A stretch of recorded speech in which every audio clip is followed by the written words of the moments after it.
오늘 본문은요, 이제 우리가 출애굽기 이후로 이제 계속 얘기를 하고 있어요. 전체적인 광야의 삶이 어떤지를 이해하기 위해서 우리가 함께 보고 있죠. 우리가 저번 주까지 이제 광야 이야기 두 번째 얘기를 했어요. 광야 이야기 세 번째 얘기예요. 본문은 출애굽기 16장 1절부터 말씀이에요.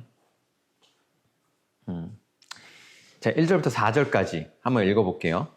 자, 본문이 세 개가 있는데 일단 한번 제가 본문 출애굽기 16장 1절만 읽고 시작을 하겠습니다. 이 중요한 본문이기 때문에. 자, 이스라엘 자손의 온 회중이 엘림에서 떠나 엘림과 시내산 사이에 있는 신광야에 이르니 애굽에서 나온 후 둘째 달 15일이라.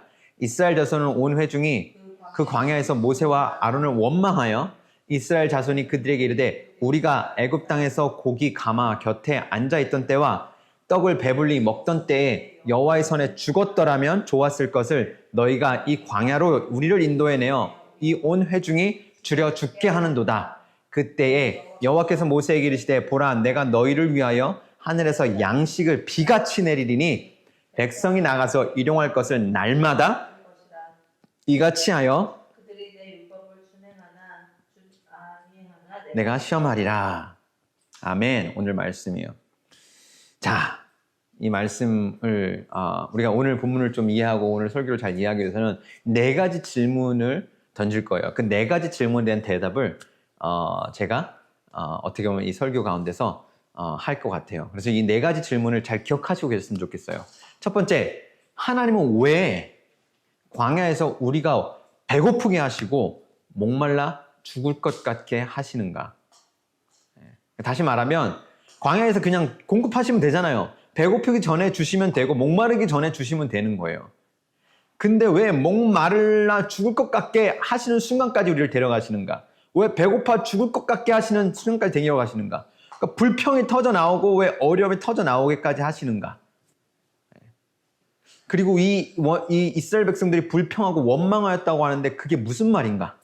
라는 걸 질문을 할 수 있어요. 그리고 왜 우리는 하나님을 의심하고 신뢰하지 못하는가? 그럼 하나님이 공급하시는 때는 언제인가? 하나님이 일하시는 때는 언제인가? 왜 순종이 부담스러운가? 예, 이런 모든 것들을 다 하기가 사실 쉽지가 않아요. 한 시간에. 근데 이것들을 제가 이 질문들을 떨어뜨려서 본문을 향해서 쭉 가다 보니까 이 주제를 이렇게 조금씩 다뤄야지 이 주제의 이 질문들에 대해서 대답을 하지 않고 이 질문들을 다루지 않고 넘어가면 나중에 또 애매할 것 같아서 이제 여러분에게는 좀 어려울 수 있어요. 질문이 뭐가 많아 이렇게 생각할 수 있는데 잘 들어보세요. 첫 번째, 하나님은 왜 강에서 우리를 배고프게 하시고 목말라 죽을 것 같게 하시는 그 순간까지 밀어붙이시는가? 왜 우리는 하나님을 의심하고 신뢰하지 못하는가? 하나님의 때는 언제인가? 왜 순종이 부담스러운가? 이런 질문들에 대해서 한번 생각해 보셨으면 좋겠어요. 그리고 저를 따라오셨으면 좋겠습니다. 아멘? 네. 자, 저번 주에 우리는 뭐에 대해서 얘기했죠?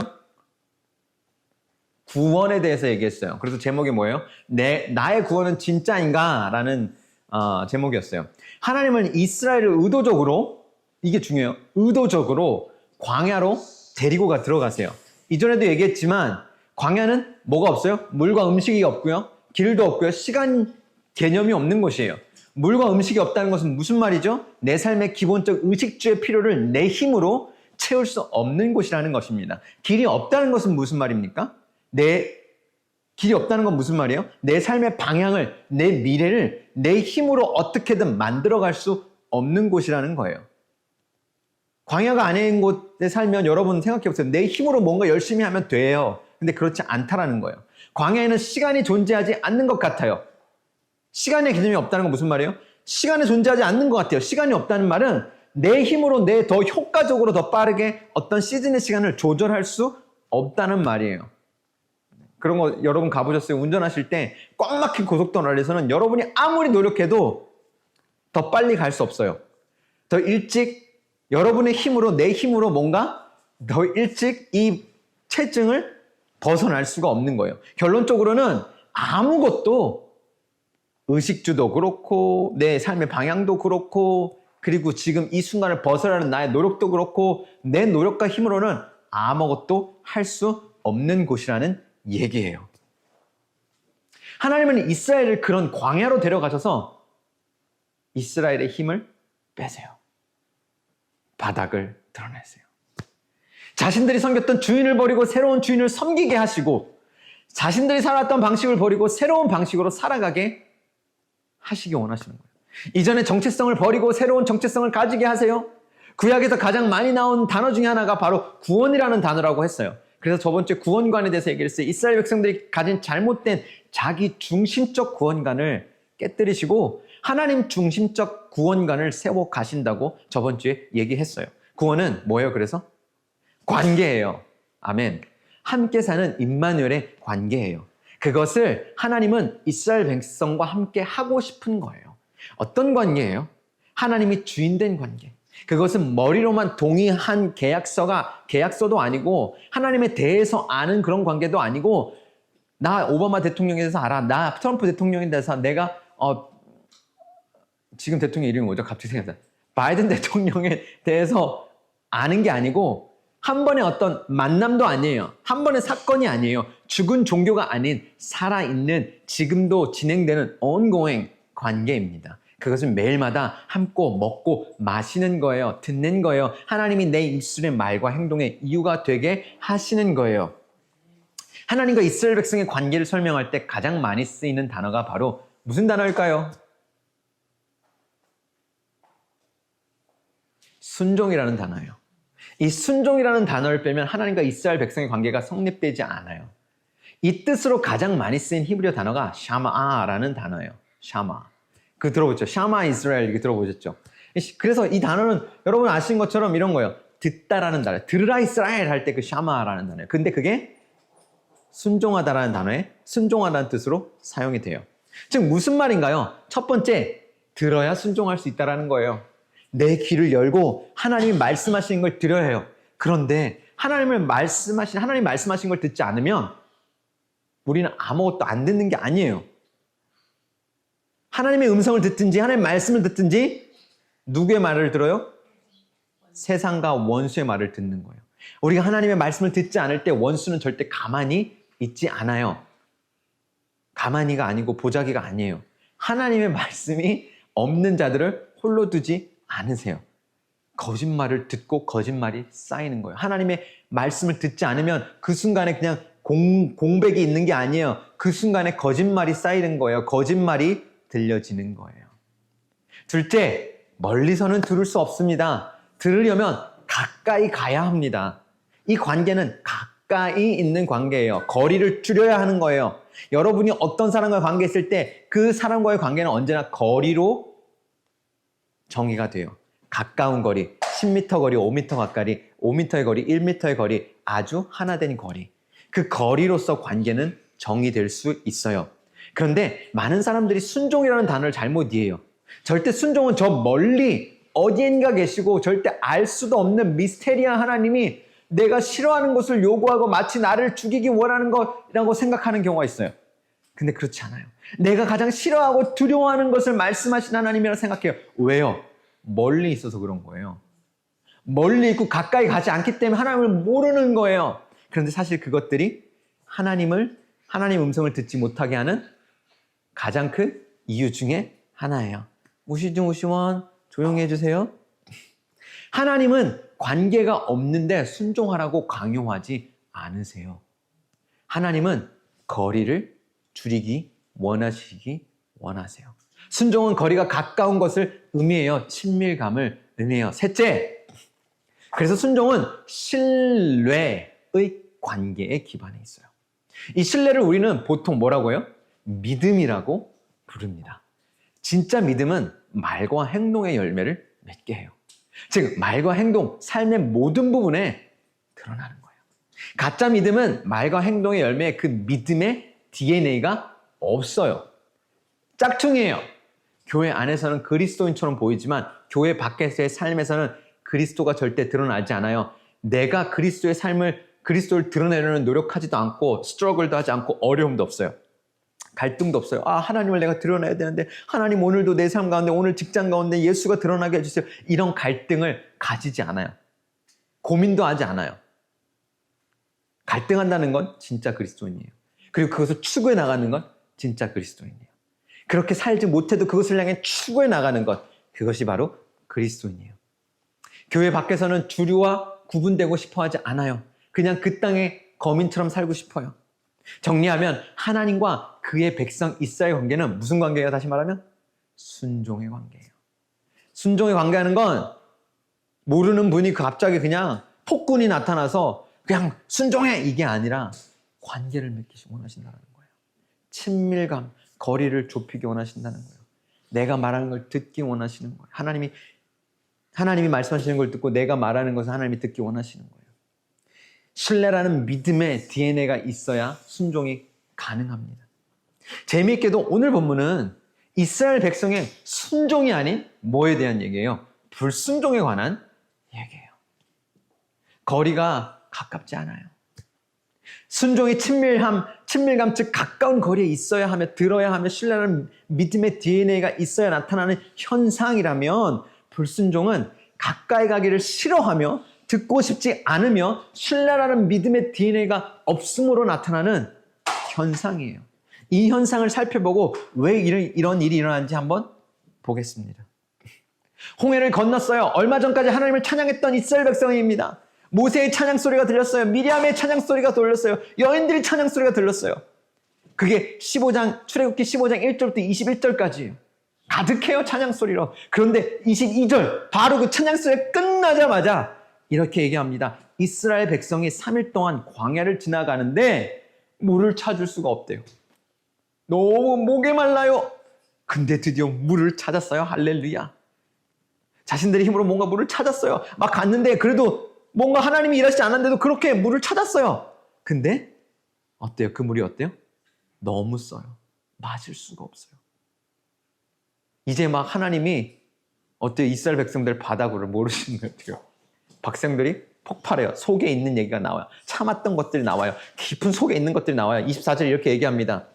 백성이 모세에게 원망하여 이르되 우리가 무엇을 마실까 하며 비슷한 사건이 또 17장에서 나타나요. 근데 여기서 중요한 단어가 뭐냐면요. 17장에서도 목말라 힘들다고 그 얘기가 나와요. 근데 중요한 단어가 뭐예요? 원망하다라는 단어예요. 근데 이 단어를 이해하는 게 굉장히 중요합니다. 우리는 그냥 원망하다, 불평하다. 하나님 원망하고 불평할 수 있잖아요. 지금 너무 힘들면 힘들어요라고 얘기할 수 있잖아요. 힘들어요. 지금 너무 죽을 것 같아요. 살려주세요. 이렇게 얘기할 수 있잖아요. 근데 이게 잘못이에요.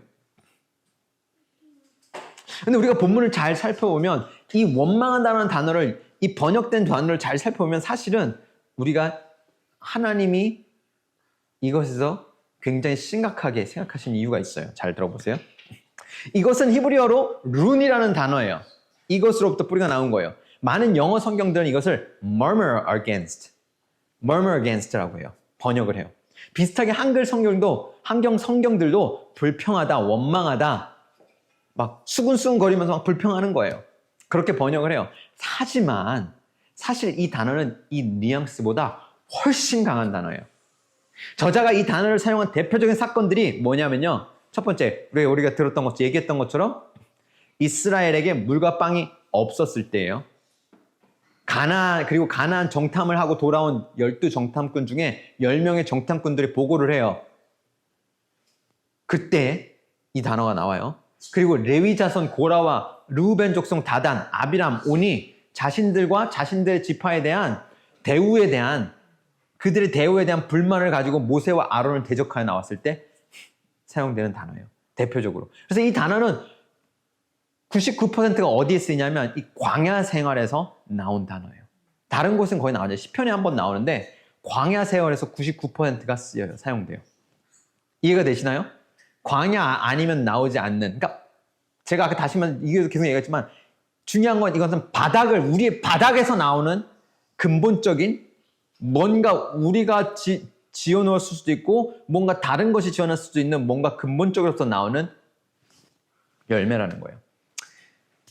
단순히 불평하고 원망하는 게 아니라 이거는 어떤 단어냐면 반역한다라는 단어예요.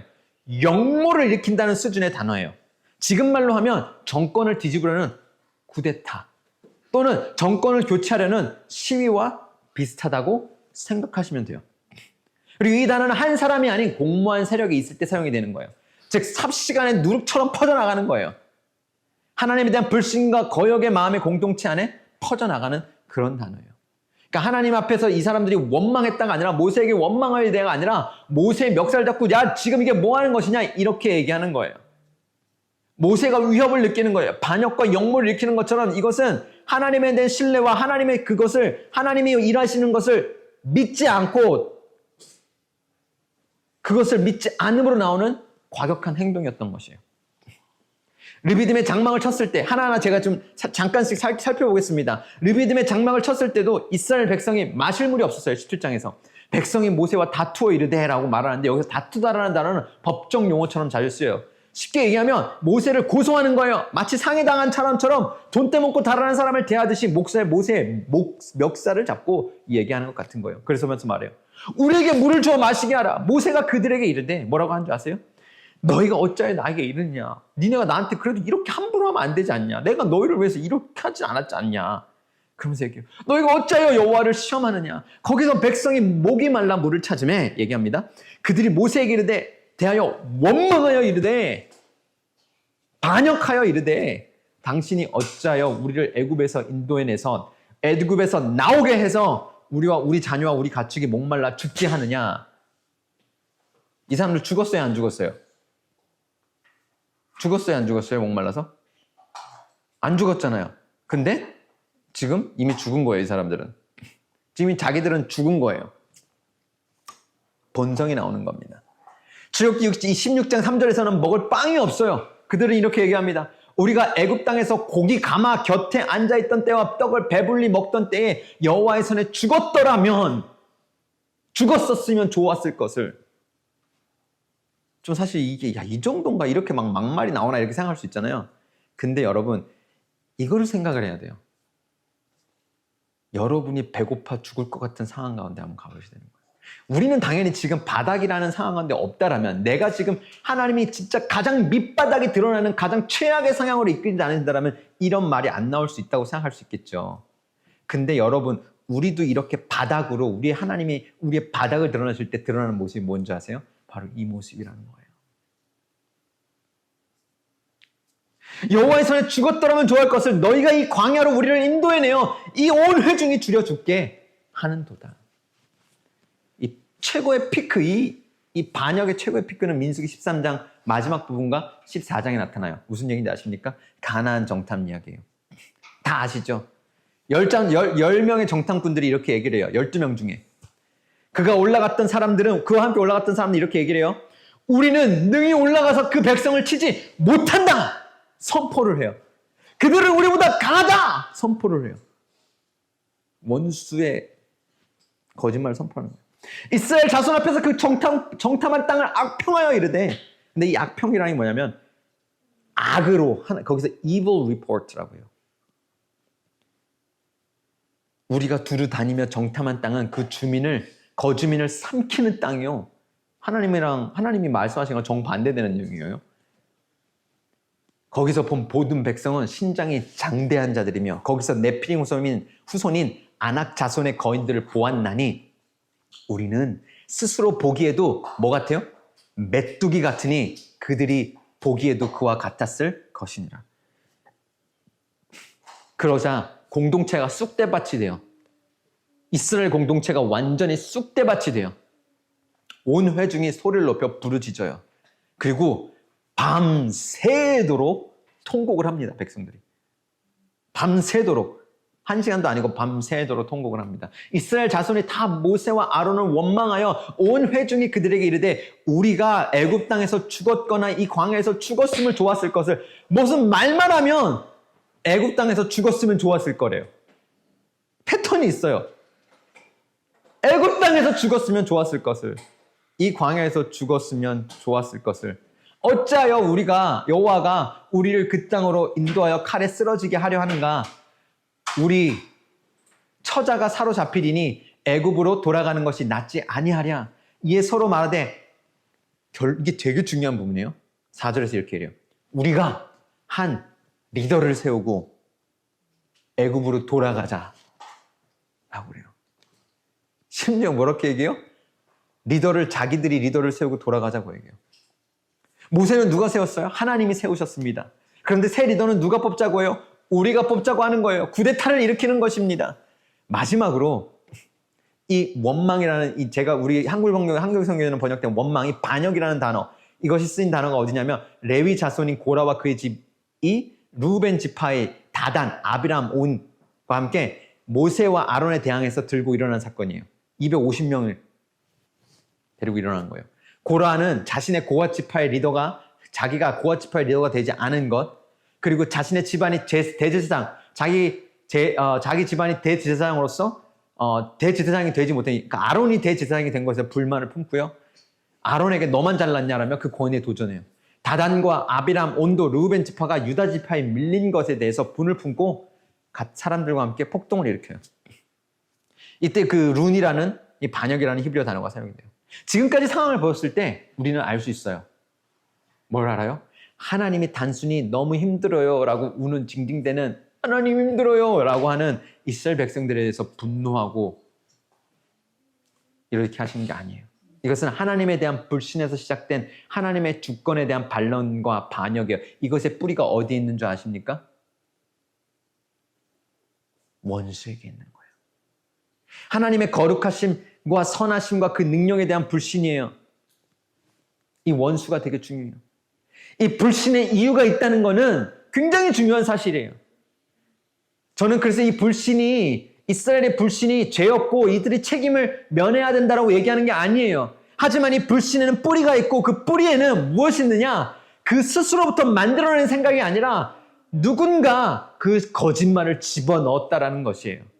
근데 그 거짓말을 제하지 않으면 이들이 변하지 않는다라는 거예요.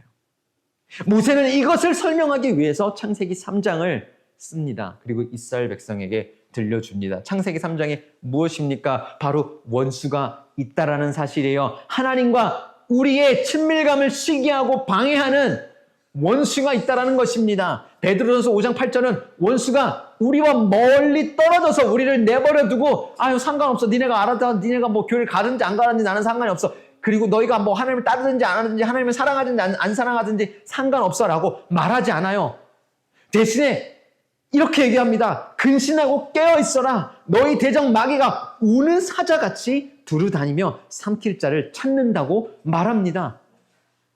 원수는 그냥 내버려두지 않는다라는 거예요. 찾고 있다라는 거예요. 누가 지금 하나님의 말씀을 듣지 않고 누가 지금 하나님의 말씀이 없고 지금 약간 빈 공간이 있는지, 귀신이 빈 집을 찾아 들어가듯이 계속해서 거짓말을 심을 사람을 찾고 있는 거예요. 성경은 원수가 하는 세 가지를 얘기합니다. 첫 번째, 요한복음 8장 44절에서 그는 대표적으로 이렇게 얘기합니다. 그는 거짓말장이요 거짓의 아비라고 얘기합니다. 사실이 아닌 말을 자기가 지어낸다라는 거예요. 하나님의 말씀이 아닌 자기의 말을 지어낸다라는 거예요. 우시원 조용히 해주세요.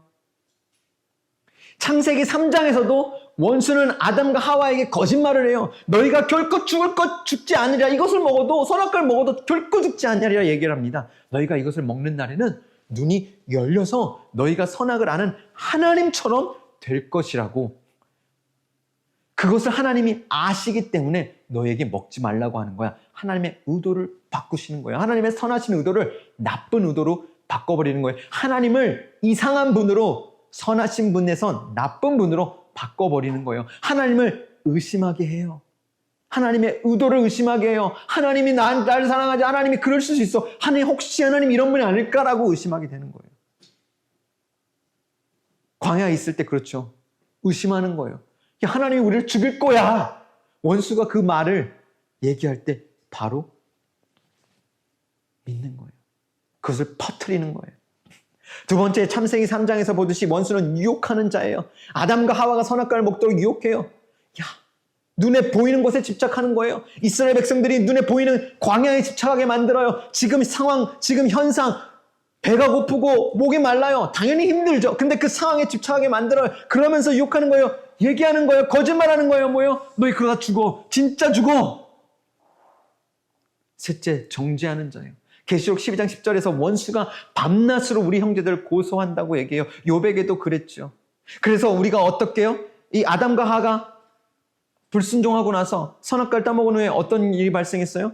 수치심을 느끼고 정죄감을 느껴서 하나님부터 도망가는 거예요. 그게 원수가 원하는 거예요. 하나님부터 도망가는 거예요. 거리감을 줄이는 것이 아니라 하나님 앞에 더 가까이 가는 것이 아니라 하나님부터 멀리 도망가는 거예요. 떨어져 가는 거예요. 사라지는 거예요. 그게 바로 정죄의 능력이라는 거예요. 신명기 8장 2절입니다. 이렇게 얘기를 해요. 그 얘기 전에. 그래서 이스라엘 백성들은 원수의 거짓말을 오랫동안 믿고 있었어요. 이집트에 살면서 너무 오랫동안 믿어온 거예요. 하나님은 이 거짓말의 견고한 진을 완전히 부수기 위해서 이스라엘을 광야로 데리고 오신 거예요. 자신들의 힘으로 마실 수 없고 먹을 수 없는 곳으로, 길이 없는 곳으로, 시간의 개념이 없는 곳으로, 언제 끝날지 알지 못하는 곳으로 의도적으로 계획적으로 데려오신 거예요. 그리고 완전히 바닥까지 그 악의 뿌리가 드러날 때까지 밀어붙이시는 거예요. 신명기 8장 2절이에요. 너의 하나님 여호와께서 이 40년 동안에 너가 광야 길을 걷게 하신 것을 기억하라. 이는 너를 낮추시며 너를 시험하사 너의 마음이 어떠한지 그 명령을 지키는지 지키지 않는지 알려 하심이라. 너를 낮추시며 너를 줄이게 하시며 또 너도 알지 못하며 내 조상들도 알지 못하던 만나를 너에게 먹이신 것은 사람이 떡으로만 사는 것이 아니요 여호와의 입에서 나오는 모든 말씀으로 사는 줄을 너가 알게, 즉 경험하여 알게 하려 하심이니라. 이 40년 동안에 너의 의복이 헤어지지 아니하였고 너의 발이 부르트지 아니하였느니라. 너는 사람이 그 아들을 징계함 같이 너의 하나님 여호와께서 너를 징계하시는 줄 마음에 생각하고 너의 하나님 여호와의 명령을 지켜 그 길을 따라가며 그를 경외할지니라. 하나님이 의도적으로 낮추신대요. 의도적으로 줄이고 목마르게 하셨다라는 거예요. 광야에 가면 바로바로 배고프기 전에, 목마르기 전에, 힘들기 전에 하나님이 다 공급하고 주시는 게 아니라는 거예요. 그러면 되잖아요. 저도 그랬어요. 하나님이 프리스코에 와서 뭔가 바로바로 다 하나님 주시면 편하잖아요. 그런데 하나님이 아니에요. 배고파 죽을 것 같을 때까지, 목말라서 죽을 것 같을 때까지 가게 하신다는 거예요. 왜 그렇게 하실까요? 아까 말했죠. 우리 안에 그 거짓말의 뿌리가, 그 악이 드러나고 그 거짓말이 드러나 거짓말이 무너지는 것을 보게 하시는 거예요. 그 거짓말이 아니라 진리를 세우기 원하시는 거예요. 그 거짓말을 대체하기 원하시는 거예요. 저희도 그랬어요. 여러 가지 얘기들이 있지만 최근에 아이들 학비를 내야 되는 상황 가운데 있었어요. 아이들 학비를 내야 되는 상황 가운데 있는데 아이들 학비가 한 1,000불 정도 돼요, 한 달에. 근데 하나님이 계속해서 너무 놀랍게 공급을 하셨어요. 매달. 학비가 매달 1,000불이 없지만 하나님이 정말 놀랍게 하나님 공급하셨어요. 근데 하나님이 공급하시는 방법은 참 놀라워요. 정말 마지막까지 기다리게 하실 수도 있어요. 하나님 아이들 학비를 바로바로 주시면 되잖아요. 몇 달 전에 이렇게 주시면 되잖아요. 근데 마지막까지 기다리시는 거예요. 우리 안에 하나님이 계속해서 우리의 믿음을 키우시는 거예요. 최근에 이런 일이 있어요. 매달 원래는 딱 그 달 전에, 며칠 전에, 얼마 전에 그 학비가 채워지는데 학비 외에 또 다른 재정이, 헌금이 들어온 거예요. 근데 이게 저는 생각하기를, 그래, 딱 이 1,000불이 또 들어와서 이 1,000불이 이제 생긴 거예요. 그럼 이 1,000불이면 다음 달 학비 말고 그 다음 달 학비를 위해서 딱 준비해 놓으면 되겠다 생각이 들잖아요. 근데 기도를 하는데 주님이 그러신 거예요. 그건 니네 거 아니야. 그리고 어떤 이제 가정이 저희 집에 놀러 왔어요. 그리고 그 가정과 교제를 하는데 하나님이 계속 말씀하시는 거예요. 그 재정을 헌금해야 될 것에서. 어쨌든 믿음으로 헌금을 하는 거예요. 그러면 우리는 생각을 해보세요. 그 미래를 준비할 수 있는 게 없는 거예요. 근데 우리가 미래를 준비하지 않고 매 순간 하나님이 공급하시는 거 살아갈 때 그것이 힘들 수 있어요. 하지만 그것을 알면서 얻는 것은 더 많다라는 사실이에요. DTS 학비, 제가 DTS 학생으로 있으면서 이런 적이 있었어요. 항상 하나님은 공급하셨어요. 한 번도 실수 없이 정말 놀랍게 저의 삶을 17년 동안 이끌어 오셨어요. 그런데 DTS에 제가 이제 달라스 신학교 그 DTS 기숙사에 있는 동안에 이런 적이 있어요. 하나님이 학비를 주시지 않는 거예요. 하나님이 학비를 주시지 않는 거예요. 한 달이 남았는데 학비를 주시지 않는 거예요. 수업이 한 달 남았는데 학비를 주시지 않으세요. 또 기도를 했죠. 20일이 됐는데 학비를 주시지 않으세요. 10일이 됐는데 학비를 주시지 않으세요. 5일이 됐는데 학비를 주시지 않으시는 거예요. 수업 당일날이 됐어요. 그날이 월요일이었어요. 아직도 생각이 잊을 수가 없어요. 여름 학기였어요. 월요일 날 됐는데 아직도 학비를 안 주셨어요. 안 주셨어요. 월요일 아침까지. 근데 놀라운 것은 무엇이냐면 그 월요일 날 아침에 하나님이 공급하시기 시작하셨다는 거예요. 그 계기가 있어요. 여러분에게 다 설명해 드릴 수는 없지만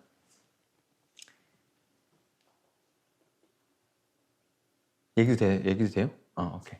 네, 저희 아내가 관련된 거라 사실 제가 조심스러운데 저희 아내가 바로 앞에서 얘기해도 된다고 해서 사실 주일날 밤, 내일이 월요일이죠. 학교 수업이 시작되는 날이에요. 근데 여전히 학비가 필요했어요. 근데 학비의 1%도 채워지지 않았어요. 그때 몇천 불 되는 재정이 하나도 채워지지 않았어요. 주일날 밤에 같이 제가 그랬어요. 아내와 함께 다시 기도하자. 하나님 우리 이걸 통해서 뭘 말씀하시는지. 이거는 우연일 수가 없다. 하나님 우리에게 지금 뭘 말씀하시는 거다. 다시 마지막으로 들어보자. 근데 왜 하나님 마지막까지 이렇게 공급하시지 않으시고 말씀하시지 않아요? 근데 마지막에 하나님 말씀하시는 거예요. 근데 그때 하나님이 보여주셨어요. 우리 안에 모니가 하나님 앞에서 회개해야 될 것을 보여주셨어요. 근데 그게 뭐였냐면 사실 이런 거였어요. 저희가 이제 기도 편지를 쓰잖아요. 기도 편지를 쓰면 이제 기도 편지를 다 보내요. 근데 이제 그때 기도 편지에는 어떤 게 들어갔겠어요? 학비에 대한 내용이 들어갔겠죠. 우리가 학비가 없다. 라는 내용이 들어갔겠죠. 그래서 학비를 위해서 기도해 주십시오라는 얘기를 했겠죠. 그래서 학비 기도 편지를 아내가 거의 한 달 전 넘게도 한 두 달 전에 보냈을 거예요. 그쵸? 근데 그때 이렇게 보냈는데 저희 아내가 다 보냈는데 딱 한 분한테는 안 보냈어요. 그게 저희 장인 장모님한테는 안 보냈던 거예요. 왜냐하면 저희 아내 마음 가운데는 이제 별로 부담을 두고 싶지 않았던 거예요.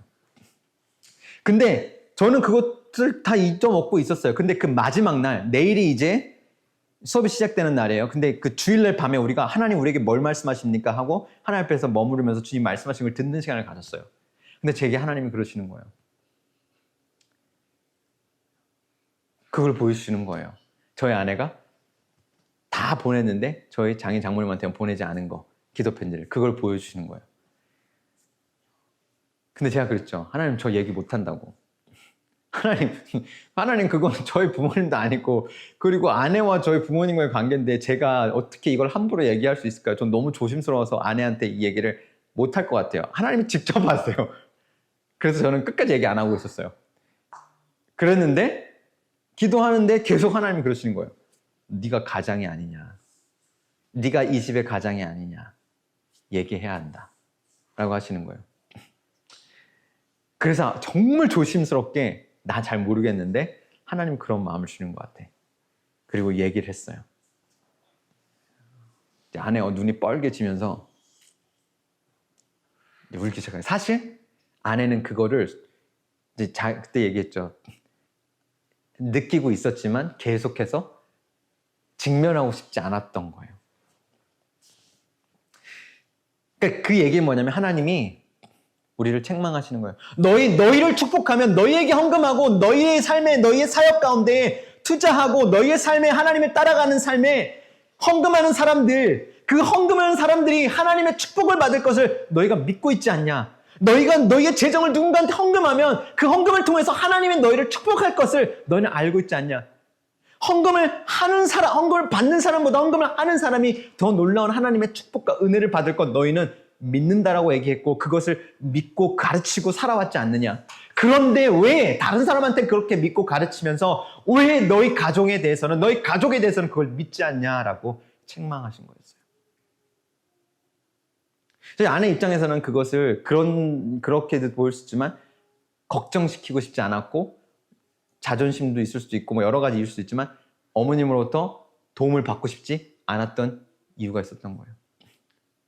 근데 도움을 받으면 어머님, 아버님이 더 축복을 받을 것이라는 것을 우리는 믿어야 하는데 우리는 그것이 사실 불신이 있었던 거예요. 하나님이 그것을 보여주시고 회개하라고 하신 거였어요. 저는 이제 그 얘기를 회개하는 얘기까지 안 하고 그 얘기만 했죠. 저희 아내가 이미 다 알고 있었어요. 그리고 뭐 얘기하자마자 눈이 뻘개지면서 막 눈물을 흘리는 거예요. 저는 편하게 아주 잤어요. 그날 밤에. 나의 할 일을 다 했다. 근데 새벽에 아침에 일어났는데 아내의 눈이 이렇게 퉁퉁 부어 있는 거예요. 한숨도 못 잔 거예요. 밤새 씨름을 한 거예요. 진리의 싸움을 한 거예요. 그 바닥까지 가면서 진리의 싸움을 한 거예요.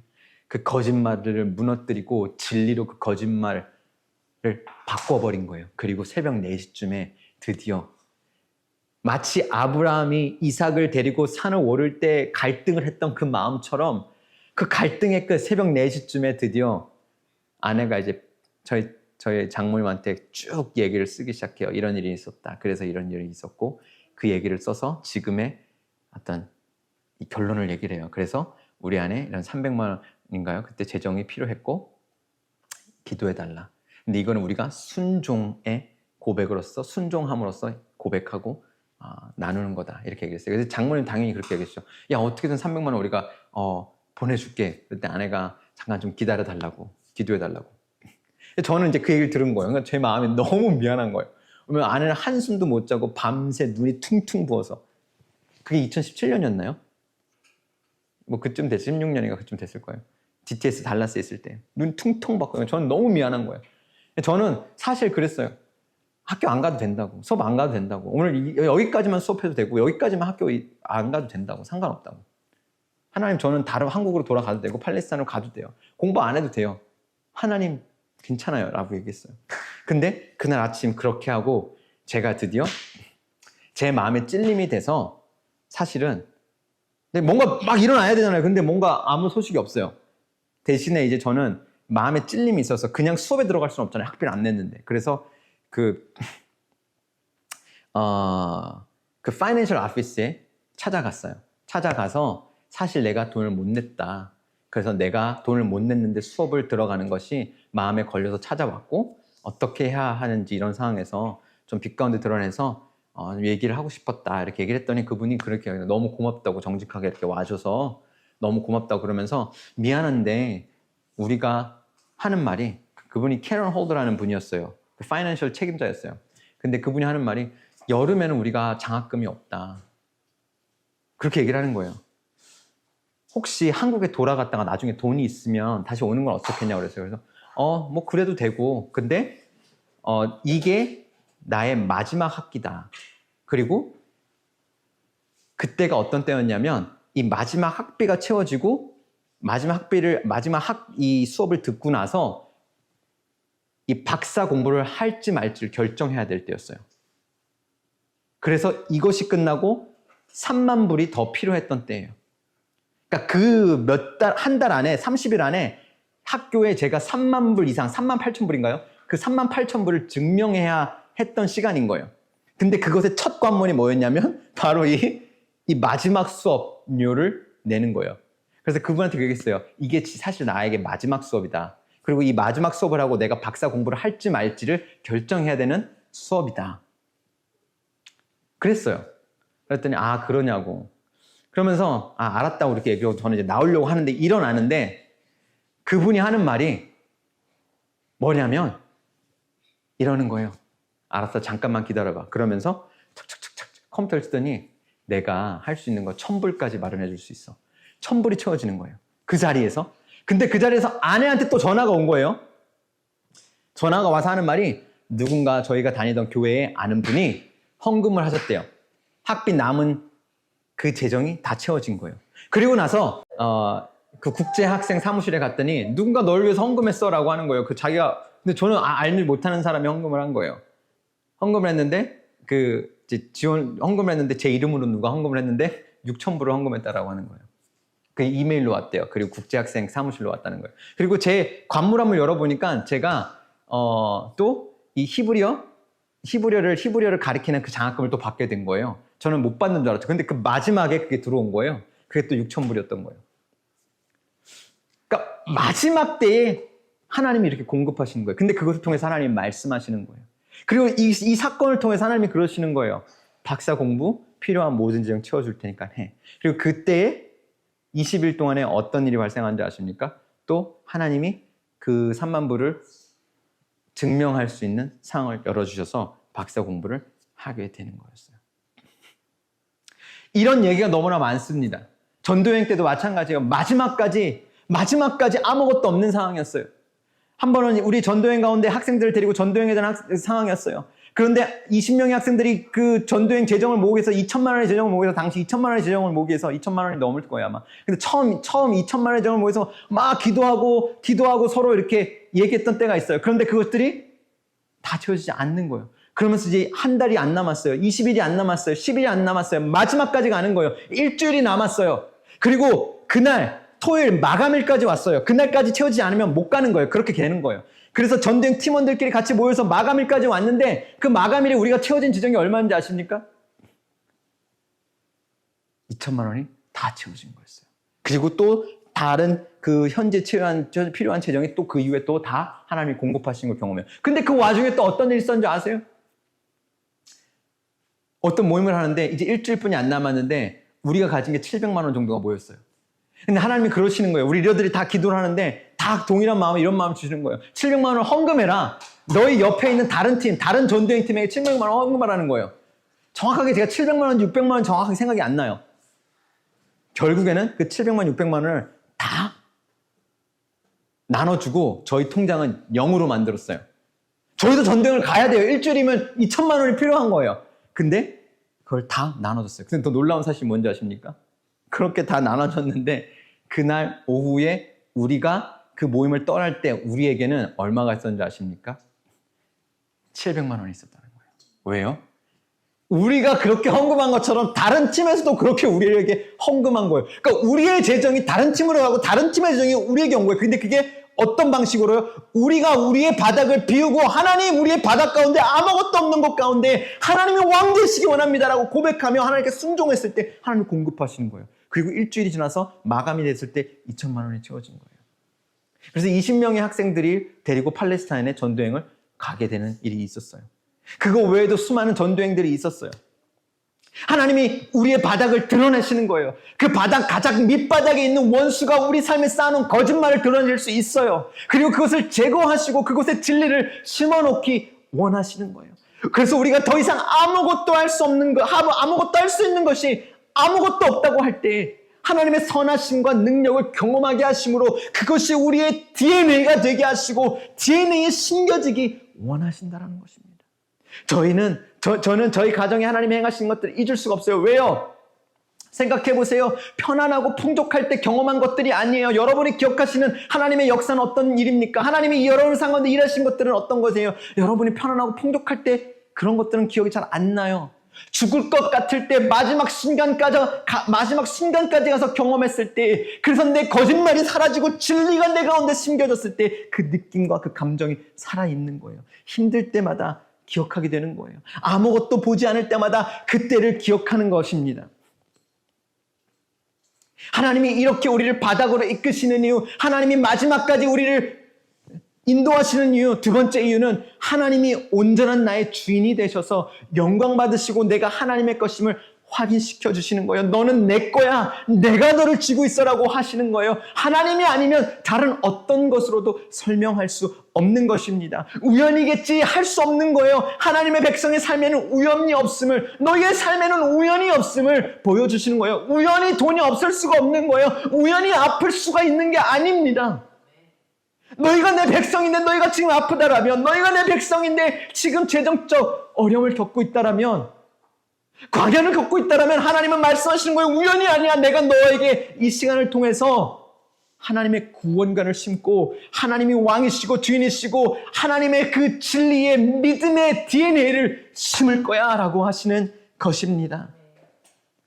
세상에 존재하지 않는 만나를 먹는 것을 하나님이 아닌 우연으로 설명할 수 없습니다. 토요일에 거둔 만나만 이틀을 썩지 않아요. 이틀 동안 썩지 않아요. 그런 것을 우연으로 설명할 수가 없는 거예요.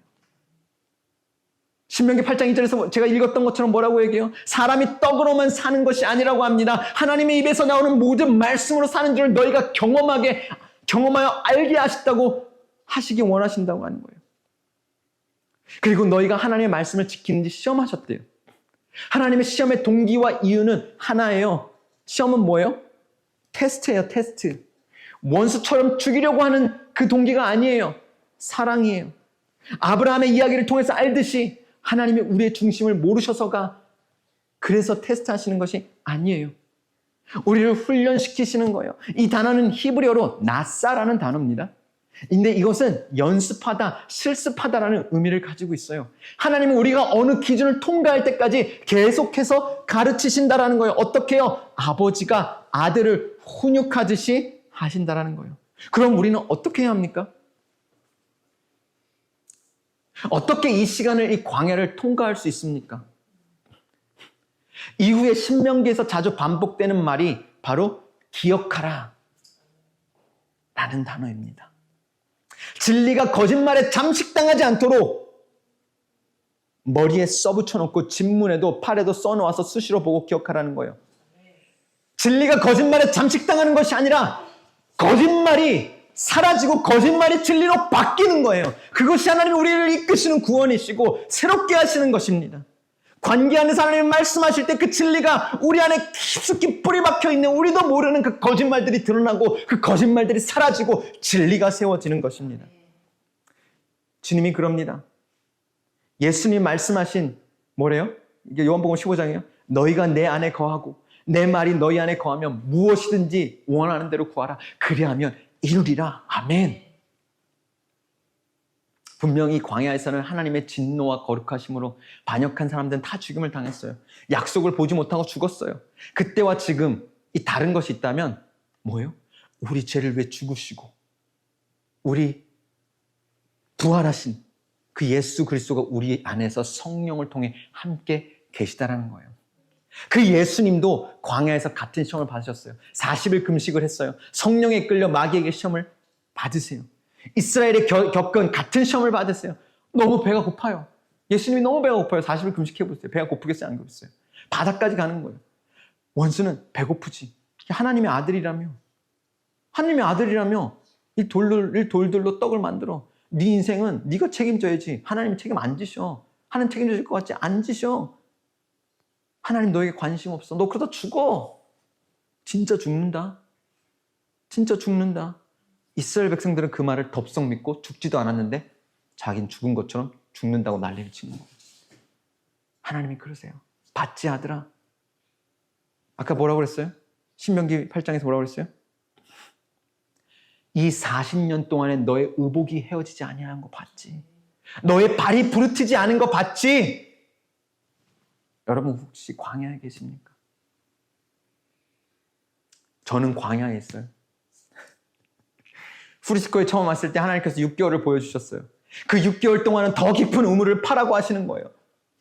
아닐 거야. 아니야. 이거 하나님 보여주는 거 아니야 라고 생각하고 싶었어요. 그래서 도망갔어요. 아닐 거야. 그리고 얘기도 안 했어요. 나누지도 않았어요. 아내한테도.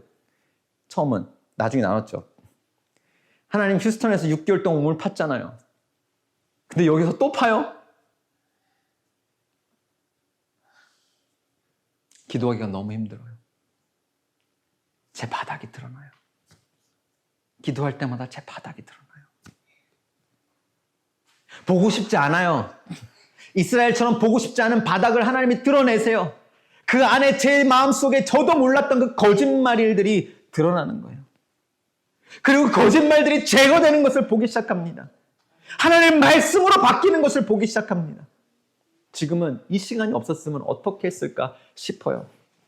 하나님 좋으신 분이에요. 감사해요. 하나님이 가르치시는 것을 배우지 못하면 광야의 시간이 더 길어질 수 있어요. 하나님 무엇을 가르치시나요? 하나님이 여러분을 더 가까이 거리를 좁히시고 가까이 부르시는 거예요. 하나님을 신뢰하는 삶으로 부르시는 거예요. 이집트에서 이름만 있어야 했던 가짜의 삶이 아닌 광야에서 진짜의 삶으로 훈련시키시는 거예요. 하나님의 살아계심을 경험하지 않으면 먹을 수도 움직일 수도 미래를 볼 수도 없는 그곳에서 하나님이 너 내가 책임질 거야. 나 믿어. 하시는 거예요. 맞아요. 원수는 뭐라고 해요? 눈을 들어 봐봐. 너 죽을 거야. 너 봐봐. 광야 봐봐. 아무것도 없어. 하나님 없어. 그래요. 그 말을 듣고 진짜 돌아보면 정말 죽을 것 같아요. 숨이 안 쉬어져요. 토할 것 같아요. 하지만 죽지 않아요. 지나고 보면 의복이 헤어지지 않았고 부르트지 아니한 발을 자랑하고 간증하는 날이 온다라는 것이에요. 하나님 말씀하십니다. 원수의 말 듣지만 너를 향한 나의 의도와 계획은 선하다는 것을 신뢰하고 내게 더 가까이 오렴. 도망가지 말고 넘어져도 도망가지 말고 더 가까이 오렴. 가까이 와서 너를 향한 나의 뜻을 들으렴. 그리고 순종하렴. 진리를 세우렴. 진리로 채우렴. 그 바닥 가운데 가장 아무것도 없는 내 바닥이 드러나는 그때의 그 바닥에 그 기초에 진리를 세우렴. 아브라함이 이 광야를 지나 모리아 산에서 이삭을 바침으로 믿음의 여정을 통과한 것처럼 내가 너를 그렇게 복의 근원으로 빚어갈 거야.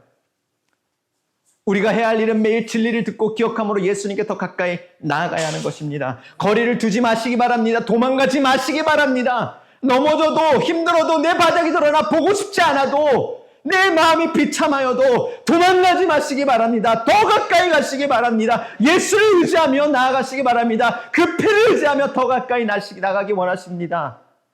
그리고 그분한테 듣기 원하십니다. 순종해 보세요. 순종은 사랑의 관계의 가장 큰 표현입니다. 기적이 일어날 것입니다. 현실이 바뀔 것입니다. 말씀이 약속이 현실이 될 것입니다. 어느 순간 힘들었던 광야가 하나님의 아름다움으로 차는 날이 올 것입니다. 이것만이 지금 이 시대를 원수의 계계를 이 말세를 엔타임을 이기는 방법입니다. 말씀과 기도만이 답이에요. 진리로 채워야 합니다. 성령 충만해야 합니다. 즉시 온전히 기쁘게 순종해야 합니다. 같이 기도하겠습니다.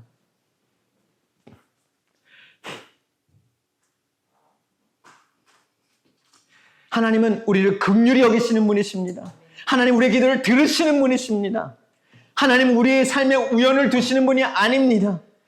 하나님은 노하기를 더디하시며 자비가 풍성하십니다. 진실하십니다. 신실하십니다. 그의 약속과 언약을 지키십니다. 그의 말씀이 사실임을 스스로 증명해 내십니다.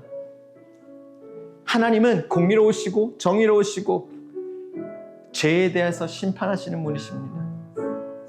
그 죄의 값을 우리 주 예수께서 담당하시고 오늘도 우리가 그 죄 없다 함으로 예수 피를 힘입어 하나님 앞에 담대하게 나갈 수 있는 것입니다. 예수 그리스도를 의지함으로 더 가까이 주님 앞에 나아가 주의 말씀하시는 것을 들을 수 있는 것입니다.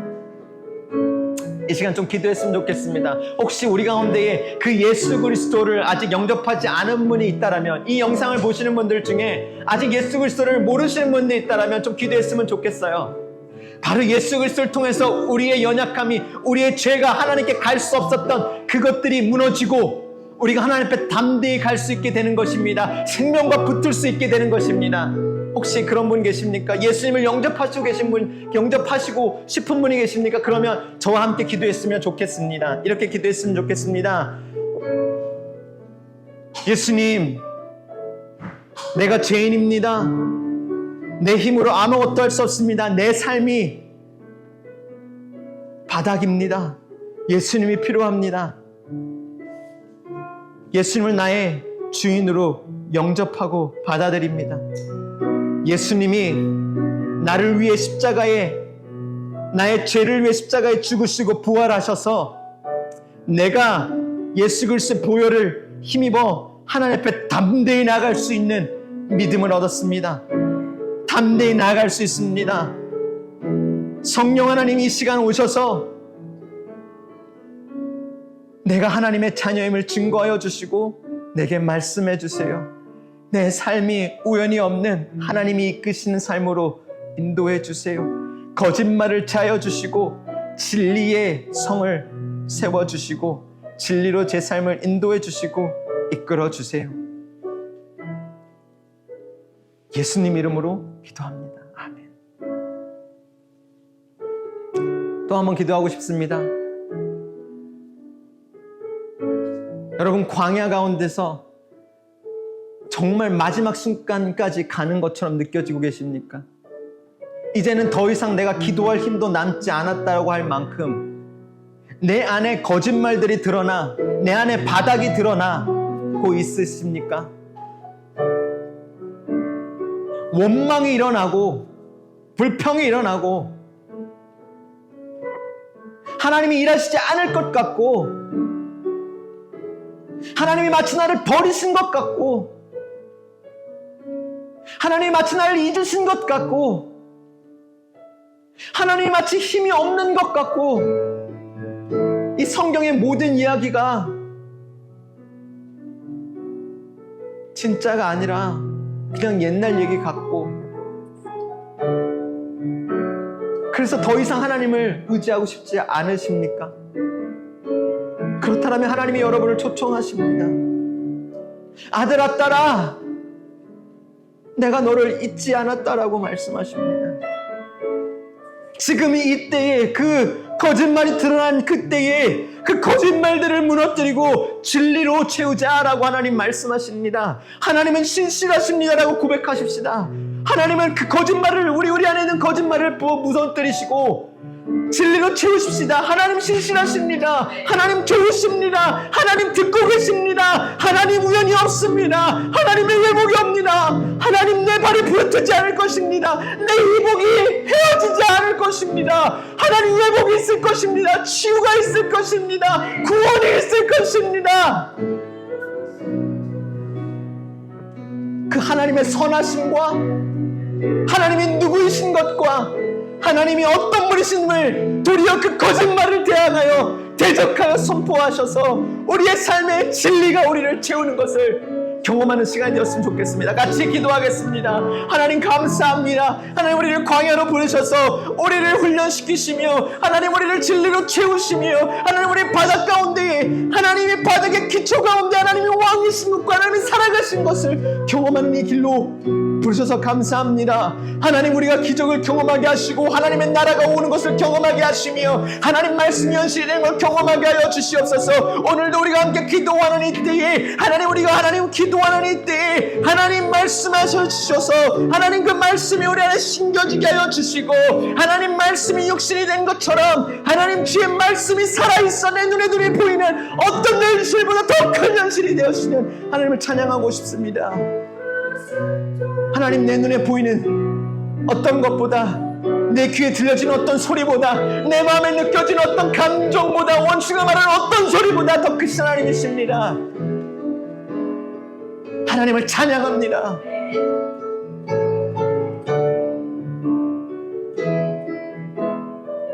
아프신 분들이 계십니까?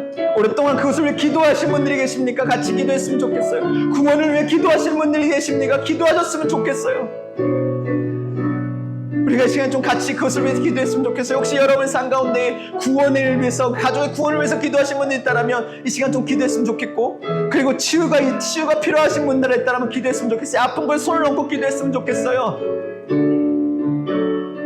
우리의 삶에 우연은 없어요. 하나님이 치유를 주실 거예요. 회복을 주실 거예요. 하나님의 약속을 붙드시기 바랍니다.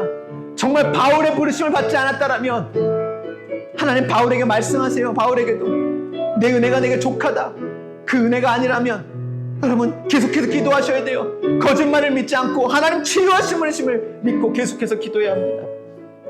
기도합시다. 하나님은 치유하시는 분이십니다. 이 시간 내가 나사렛 예수의 이름으로 명하노니 하나님을 도우자는 그 모든 질병과 고통과 아픔들은 예수의 이름으로 떠나갈지어다. 모든 바이러스는 예수의 이름으로 떠나갈지어다. 모든 하나님을 도우는 하나님을 도우지 않은 질병들은 예수의 이름으로 명하노니 떠나갈지어다. 너에게 아무런 권한과 권세와 능력이 없음을 선포하니 예수의 이름으로 너는 모든 권한과 목표를 풀고 떠나갈지어다. 예수님의 채찍의 말씀으로 우리가 나음을 입었습니다. 우리가 새롭게 됨을 입었습니다.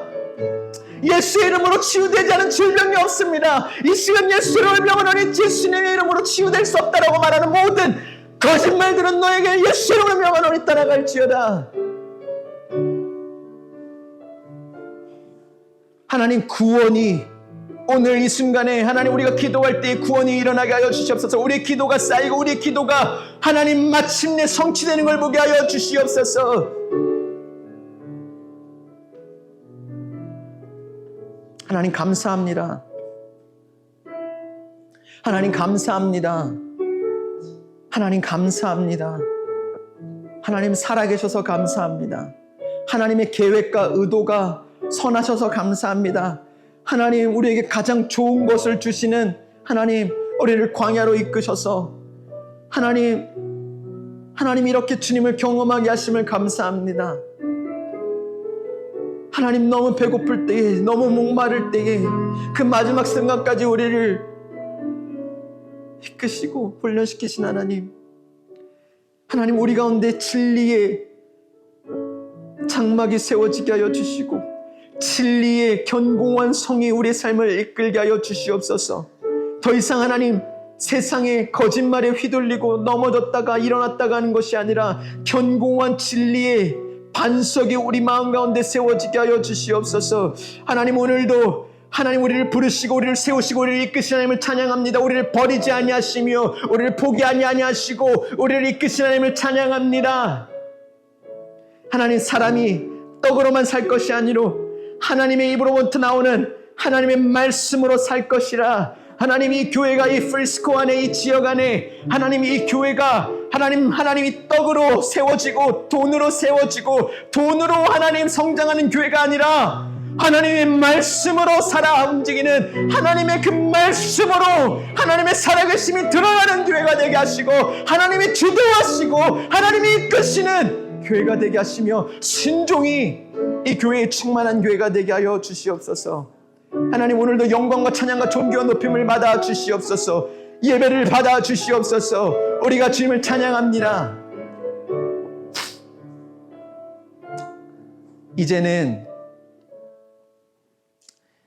우리를 사랑하사 십자가에 죽으시고 부활하신 예수 그리스도의 은혜와 하나님 아버지의 그 놀라우신 사랑과 성령님의 감화교통 교제하심이 오늘도 거짓말에 대항하여서 거짓말을 믿지 않고 그 바다 가운데에, 그 광야 가운데에 하나님이 신실하십니다. 하나님 좋으신 하나님이십니다. 하나님 실수하지 않으십니다. 하나님 늦지도 졸지도 아니하시고 주무시도 아니하십니다.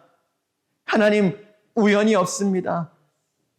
하나님 완전하시고 하나님의 사랑이 끝이 없으시며 하나님 신실하신 분이십니다라고 고백하는 그 하나님의 백성들과 그 광야에서 하나님을 의지하며 살아가는, 하나님께 더 가까이 나아가는 주님의 백성들 가운데 함께 있기를 간절히 축원하며 기도합니다. 아멘.